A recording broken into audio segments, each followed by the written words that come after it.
उठा के लेके गए होते। अस्सलामुअलैकुम, welcome two moments of happiness. उम्मीद है कि आप सब खैरियत से होंगे। और आज हम लोग जा रहे हैं मस्जिद नबवी।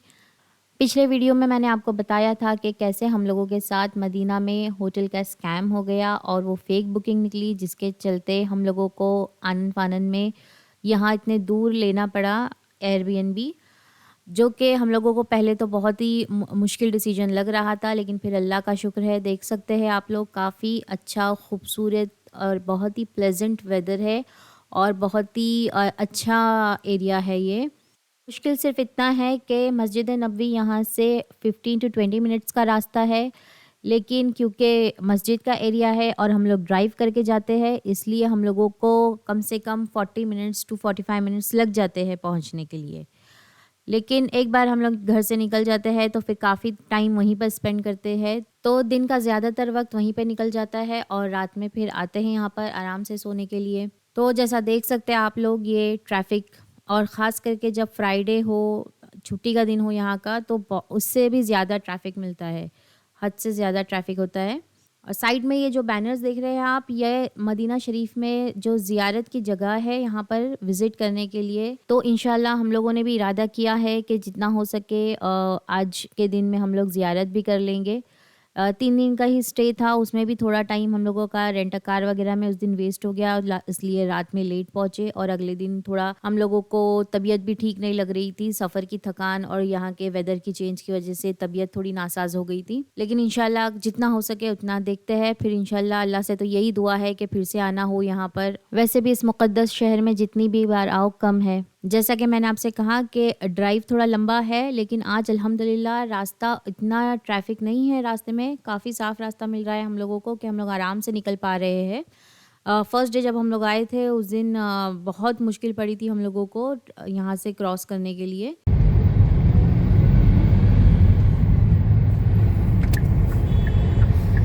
और यहाँ पे हमने पार्किंग लगा दिया, पार्किंग टिकट्स प्लीज़ लगा दे। और हरम के लिए भी अंदर पार्किंग दी गई है, वहाँ पे आप लोगों को अगर पूछे तो बताया जाएगा। लेकिन फ़र्स्ट डे जब हम लोगों ने अंदर पार्क किया तो हम लोगों को निकलने के लिए बहुत ज़्यादा मुश्किल हुई, तो इसलिए हम लोगों ने आज यहाँ पर ही पार्किंग लगा दी है। यहाँ से आगे हम लोग वॉक करके जाएंगे, भले ही थोड़ा ज़्यादा चलना पड़े, लेकिन इट्स ओके, वॉकिंग करके ही जाना ज़्यादा बेटर है। और वैसे भी जब कोई सिटी को अच्छे से समझना हो, एक्सप्लोर करना हो, तो वॉकिंग करना बहुत ज़रूरी होता है। इशा की अज़ान हो गई है, अभी इंशाल्लाह नमाज़ पढ़ के कुछ वक्त और हम लोग मस्जिद में बिताएंगे, उसके बाद हम लोग घर जाएंगे। अल्हम्दुलिल्लाह से मदीना की खूबसूरती एक अलग ही बात है, और उसमें भी मस्जिद नबवी को देखो तो एक ऐसा लगता है नूर ही नूर है यहाँ पर, देखते ही बनता है। जितनी भी बार आओ आँखें रुकती ही नहीं मस्जिद नबवी की खूबसूरती को देखकर। बहुत ही ज़्यादा खूबसूरती से बनाया हुआ है ये मस्जिद। आप में से बहुत से लोग ये बात जानते होंगे, और कुछ लोग जो नहीं जानते हैं उन्हें मैं बताऊं कि जो मस्जिद नबवी के जो इंजीनियर थे उनका नाम था डॉक्टर मोहम्मद कमाल इस्माइल, जो इजिप्ट से ताल्लुक़ रखते थे। उन्होंने अपने काम के लिए मस्जिद अल हरम और मस्जिद नबवी की जो तामीर की, उन्होंने उसके लिए बिल्कुल भी चार्जेस नहीं किए, कोई अपनी फ़ी नहीं ली। इस्लाम की खिदमत के हिसाब से उन्होंने बिना किसी मुआवजे के ये काम किया था। और इन दोनों मस्जिदों में जो मार्बल इस्तेमाल हुआ है वो भी ख़ास किस्म का मार्बल है, जो एक पहाड़ से मिला है। वो पहाड़ ग्रीस में है, यूनान में, और उसकी भी एक बहुत ही अच्छी, बहुत ही स्टोरी अच्छी है उसकी भी, कभी इंशाल्लाह उसके बारे में तफसील से बात करेंगे। वो ख़ास किस्म का है जो अपने अंदर हीट जज़्ब करने की सलाहियत रखता है। हीट, कितना भी गर्मी हो, कितनी भी हीट हो, मार्बल वो ठंडा रहता है। इशा के बाद गेट नंबर 32 से वुमेंस जो है प्रॉफेट मोहम्मद सल्लल्लाहु अलैहि वसल्लम के रोज़े मुबारक तक जा सकती है, वो लोग उसी गेट से जाने देते हैं। उसके अलावा अगर आप लोगों ने हमारा चैनल सब्सक्राइब नहीं किया है तो प्लीज़ सब्सक्राइब करें और हमारे चैनल को सपोर्ट करें, लाइक करें, और आपका फ़ीडबैक हमें कमेंट बॉक्स में ज़रूर बताएं। तो खैर मैं तो वीडियो नहीं ले पाई, लेकिन ये दूसरा वीडियो है, ये वीडियो मेरे हस्बैंड ने लिया है, माशाल्लाह से आप देख सकते हैं।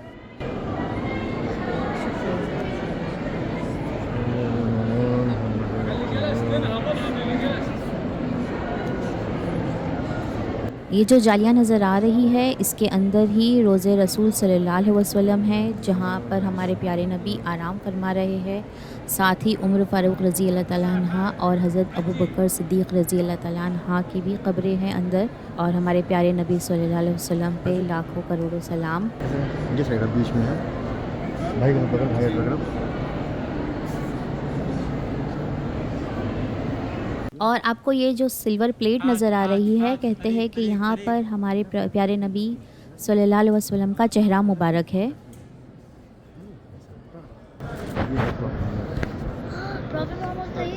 ये बीच वाला इसको देख बोलो अस्सलाम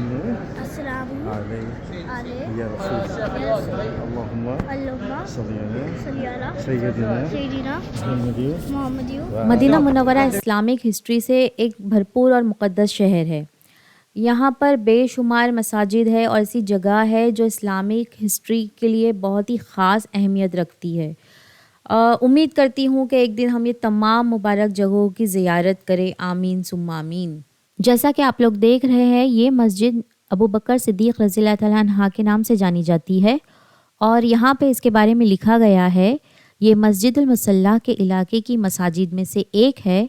इसका ये नाम इसलिए रखा गया क्योंकि खिलाफत के दौरान हज़रत अबू बकर सिद्दीक़ रज़ी अल्लाह ताला अन्हा ने इस मुकाम पर ईद की नमाज़ अदा की, जहाँ अब मस्जिद वाक़ है, जो नबी करीम सल्लल्लाहु अलैहि वसल्लम की सुन्नत की पैरवी है। गालिबन ये मस्जिद पहली बार अमवी दौर में इस वक्त तामीर की गई जब उमर बिन अब्दुल अजीज़ मदीना के हुक्मरान थे। के अलावा आखिर में लिखा है कि शाह सलमान बिन अब्दुल अजीज़ के दौरे हुकूमत में भी इस मस्जिद की देखभाल मदीना की मसाजिद और तारीख़ी मुकामात के तोफ़ज़ के मंसूबे के तहत की गई। ये यहाँ पे लिखा हुआ है जो मैंने आपको पढ़ के सुनाया। अब ये जो दूसरी मस्जिद है उसके बारे में पढ़ते हैं।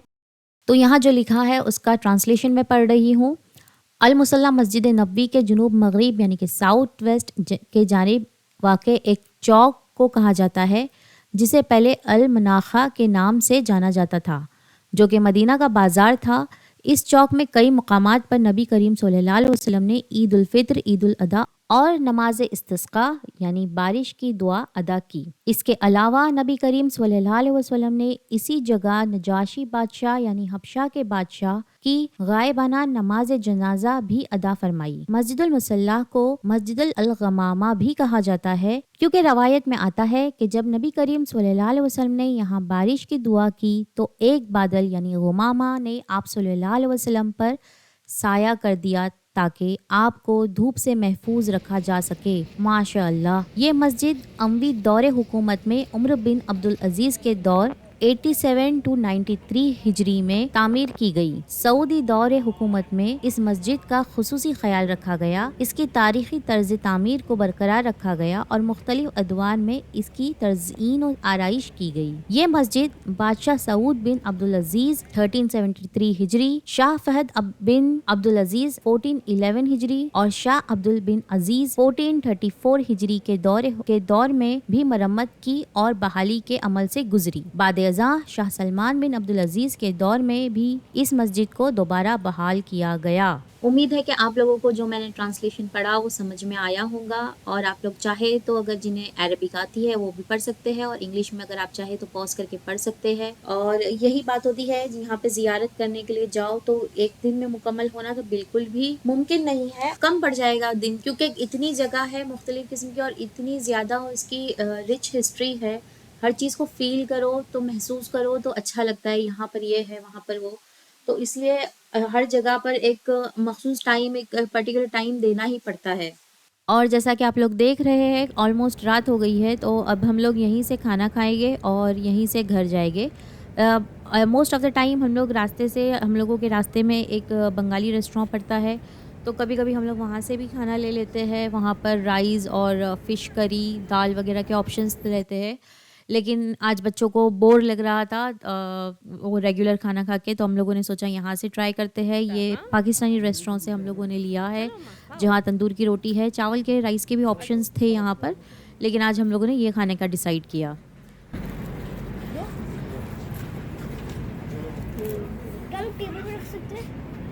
नहीं मम्मा। और कल हम लोगों की वापसी है, 3 दिन का ही स्टे था, तो आज हम लोगों को खजूर की शॉपिंग करना था। तो यहाँ उसके लिए हम लोग यहाँ पर आए। गूगल मैप में बताया कि ये मार्केट नज़दीक है और यहाँ पे आप लोगों को रीज़नेबल प्राइस में खजूरें मिल जाएगी। तो थोड़ा-सा हम लोगों को पहले तो शॉप ढूँढने में थोड़ा-सा मुश्किल हुई, लेकिन फिर उसके बाद में फ़ाइनली ये शॉप मिली, जहाँ पे माशाल्लाह सच में बहुत ही अच्छे खजूर थे और बहुत सारी वैरायटी थी। और जो सेल्स पर्सन था यहाँ पे, जो बेचने वाले भाई, वो भी बहुत ही अच्छे से उन्होंने अटेंड किया, अच्छे से हम लोगों को बताया। और जब आप दुबई में रहते हैं तो मदीना से की एक्सपोर्ट जो खजूरें रहती हैं वहाँ पर काफ़ी आसानी से मिल जाती है यहाँ पे सुपरमार्केट्स वगैरह में। लेकिन जो देखो यहाँ ये से हम डेट लोगों ने से बाय किया उसमें काफ़ी फ़र्क था। जो क्वालिटी मतलब ये वाइज़ 2 थी, डेट से बहुत ही लिया है। अच्छी खजूरें एक थी यहाँ छोटा की। वाला और मतलब टेस्ट मीडियम भी काफ़ी स्मॉल डिफरेंट बिग। था और ज़्यादा फ्रेश महसूस हो रही ओह! थी। जबकि ऐसा हमने नहीं है सेम कि लिया दुबई है। में मदीना मीडियम से स्मॉल एक्सपोर्ट बिग नहीं आता ये है, पूरा शॉप। खजूरें डैडी आती अभी है, के लेकिन लिए यहाँ ये में ले रहे बाय हैं। यहाँ से बाय करने में बहुत फ़र्क था।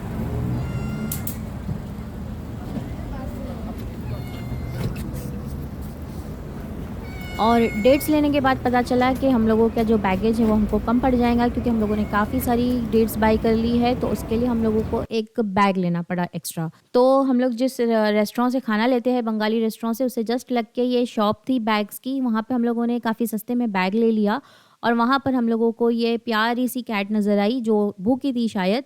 और डेफ़िनेट सी बात है, ये हमारे प्यारे नबी मोहम्मद सल्लल्लाहु अलैहि वसल्लम का शहर है और यहाँ पर बिल्लियाँ ना हो ये तो मुमकिन नहीं। और हमारे प्यारे नबी मोहम्मद सल्लल्लाहु अलैहि वसल्लम बिल्लियों से बहुत ही शफ़क़त से पेश आते थे और तमाम जानवरों के साथ में उन्होंने मेहरबानी की ताकीद की। उनकी एक बिल्लियों में से नाम था एक बिल्ली का मुइज़्ज़ा। तो ये उनकी कैट्स को लेके प्यार और उनकी शफ़क़त को ज़ाहिर करता है। तो यहाँ पे अगर आप लोग आते हैं तो कैट फूड, जो प्रॉपर कैट फूड होता है, मिलना आसान नहीं है यहाँ की ग्रोसरीज़ वगैरह में, स्पेशली जब दुबई से आते हैं यहाँ पे आसानी से मिल जाती है। यहाँ पे सऊदी में वैसा नहीं है। तो हम लोगों ने ट्यूना लेके दिया, लेकिन अगर आप लोग चाहे तो अगर पॉसिबल हो तो साथ में अपने cat food, proper cat food ले आए। और वैसे तो उसने खा लिया, लेकिन वो काफ़ी ऑयली था, शायद उसको उतना नहीं पसंद आ रहा था, तो ऑयल निकाल के दिया तो उसने खा लिया वैसे, माशाल्लाह। दुबई में हमारे पास में भी कैट्स हुआ करती थी, तो बच्चों को ऐसे ही कैट से बहुत लगाव है और ये कैट को देख के वो लोग ज़िद करने लगे कि चलो इसे घर ले चलते हैं अभी। कल हम लोगों का जाने का दिन है, तो इसलिए आज हम लोगों ने सोचा कि हमारा एरिया काफ़ी खूबसूरत था और वहाँ पे पहाड़ों पे अक्सर लोग दिखते थे, गाड़ियाँ लेके लोग जाते थे। तो आज हम लोगों ने भी देखा कि चलिए चल के देख ही लेते कि आज वहाँ पे है क्या। और यहाँ पर आने का बहुत ही अच्छा हम लोगों का डिसीजन था। हालाँकि रात हो गई थी और काफ़ी ठंडा था, लेकिन हम लोग डायरेक्ट यहाँ पर ऊपर आए और हम लोगों ने देखा कि ये एरिया बारबेक्यू एरिया है। लोगों को बारबेक्यू करने के लिए यहाँ पर स्पेशल बनाया गया है। देखिए आप लोग, यहाँ पर लोगों को बना मजलिस लगाई गई है यहाँ पर, और बाकायदा मजलिस के साथ साथ लाइट्स वगैरह का भी इंतज़ाम किया गया है यहाँ पर कि आराम से लोग आए और बारबेक्यू करें। और लोग यहाँ पे बारबेक्यू कर भी रहे थे और साथ ही पूरा सिटी व्यू दिखाई दे रहा था। मस्जिद नबवी भी दिखाई दे रही थी यहाँ पर, अच्छी सी एकदम स्मेल आ रही थी। लोग कॉर्न वगैरह रोस्ट कर रहे थे यहाँ पर। तो ऐसा लग रहा था कि चलो नेक्स्ट टाइम हम लोग भी आएंगे ना इंशाल्लाह, तो वापस इधर ही घर लेते हैं। ये बार तो इत्तेफाक से हो गया ऐसा, लेकिन नेक्स्ट टाइम आए तो इधर ही घर लेते हैं और हम लोग भी आके यहाँ पे बारबेक्यू करेंगे। और ये जो पहाड़ियाँ नजर आ रही है ना आपको, जहाँ पे लाइट्स है, तो ये पहाड़ी हम लोगों ने सर्च किया तो ये गूगल के हिसाब से उहुद की पहाड़ी है। मतलब मैप के हिसाब से थोड़ा और अंदर की तरफ है, लेकिन ये जो लाइट्स नजर आ रही है पहाड़ों पर, ये वही है, मदीना के नॉर्थ में है इसका ये। और इसमें तारीख इस्लाम के हिसाब से यहाँ पे उहुद की जंग लड़ी गई थी, जो कि मुसलमान और कुरैश के दरमियान लड़ी गई जंगों में से है। और इस पहाड़ी इसी जंग में हमारे प्यारे नबी सल्लल्लाहु अलैहि वसल्लम के चहीते चाचा हज़रत हमज़ा रज़ियल्लाहु तआला अन्हु और सहाबा शहीद हुए थे, उनकी कब्रें भी यहीं हैं, यहीं पे दफन हैं वो लोग। तो ये था हमारा मदीना का स्टे। उम्मीद है कि आपको वीडियो पसंद आई होंगी, और प्लीज़ सब्सक्राइब करें चैनल को, लाइक करें और अपना फीडबैक ज़रूर बताएं। इंशाल्लाह नेक्स्ट वीडियो में मुलाकात होंगी। अल्लाह हाफ़िज़।